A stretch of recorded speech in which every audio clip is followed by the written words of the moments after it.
Bonus అంటుండు. సన్న వడ్లకు 500 bonus నువ్వు ఇచ్చేదేంది?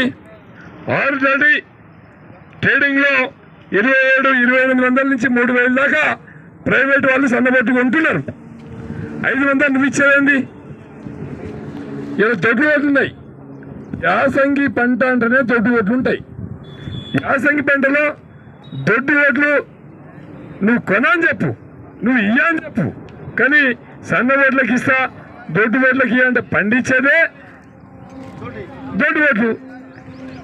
రేవంత్ రెడ్డి గారు మేడి బట్టి దున్ని ఉంటే వ్యవసాయం చేసుంటే ఆయన నిజంగా అర్థమవుతుండే.